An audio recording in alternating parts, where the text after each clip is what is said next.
મહુવાની જો વાત કરીએ તો તાલુકાના તલગાજરડાથી તરેડ રોડ પર આવેલ ડિહાઇડ્રેશનનું ગંદા પાણી નદીઓમાં ભળતા નજીકમાં આવેલ ખેડૂતોને સ્થાનિકોને સ્વાસ્થ્યની ચિંતા થઈ રહી છે।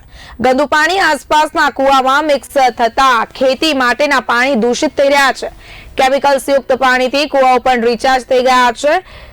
છેક ગ્રામ પંચાયતના કુવા સુધી પહોંચી ગયું હોવાની ફરિયાદ સ્થાનિકોએ કરી છે। સ્થાનિકોના જણાવ્યા પ્રમાણે વારંવાર કારખાનેદારને રજૂઆત કરી હોવા છતાં કોઈ કાર્યવાહી કરવામાં આવતી નથી। આ પાણી હવે પીવા લાયક ખેતી માટે વપરાય તેમ નથી। જો હવે દૂષિત પાણી ઠાલવવાનું બંધ નહીં કરાય તો ગાંધીનગર સુધી રજૂઆત કરવા જણાવાયું છે। અવારનવાર ખેડૂતોની રજૂઆતને લઈને જે અમારે તલગાજડાથી તરેડ રોડ છે ત્યાં અમારે ડિહાઇડ્રેશન ડુંગળી ઓનિયનના કારખાના આવેલા છે। તો ખેડૂતોએ અવારનવાર 2 વર્ષથી રજૂઆત કરે છે એ લોકોને કે ભાઈ આ અમારે પાણી જે તમે વેસ્ટ નિકાલ કરો છો કેમિકલ યુક્ત પાણીથી અમારે ગામના ખેડૂતોને ત્યાં કૂવાની અંદર ગયા વર્ષે ચાર્જિંગ પણ થઈ ગયેલ, એટલે જે ડિહાઇડ્રેશનનું પાણી છે એ ખેડૂતના પોતાના કૂવામાં આવી ગયેલ।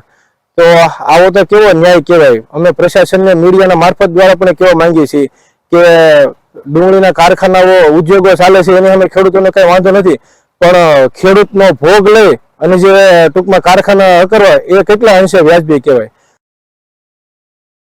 મહુવા શહેરની અંદર 150 થી વધારે ડિહાઇડ્રેશનો આવેલા છે। ત્યારે મહુવા શહેરની વાત કરવામાં આવે તો તલગાજડાથી તરેડનો જે મેઇન રસ્તો છે ત્યાં 2 ડિહાઇડ્રેશન આવેલા છે। આ 2 ડિહાઇડ્રેશનનું પાણી અત્યારે ખુલ્લે આમ છોડવામાં નદી નાળાની અંદર છોડવામાં આવી રહ્યું છે। આ ગંદા પાણીથી આજુબાજુમાં વાડીઓની અંદર જે કુવા છે કુવાની અંદર પણ આ ગંદુ પાણી રિચાર્જ કુવા થઈ ગયા છે, જેથી ખેતીવાડીને ખૂબ જ નુકસાન થઈ રહ્યું છે। અને આ જ પાણી આગળ જતા તલગાજડા ગામનો જે ચેકડેમ છે અને ગ્રામ પંચાયતનો કુવો છે તેમાં એ કુવાની અંદર પણ આ પાણી પહોંચી રહ્યું છે। ગ્રામ પંચાયતના કુવાનું જે પાણી છે એ તલગાજડાના દરેકના ઘરે નળ મારફતે પહોંચાડવામાં આવતો હોય છે।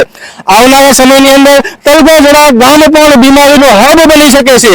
તો આવનારા સમયની અંદર અહીંના જે સ્થાનિક રહેવાસી છે આગેવાનો છે તો આ મુદ્દાને લઈને આગળ આવ્યા છે। આ મુદ્દા માટે તો શું કહેવાનું છે?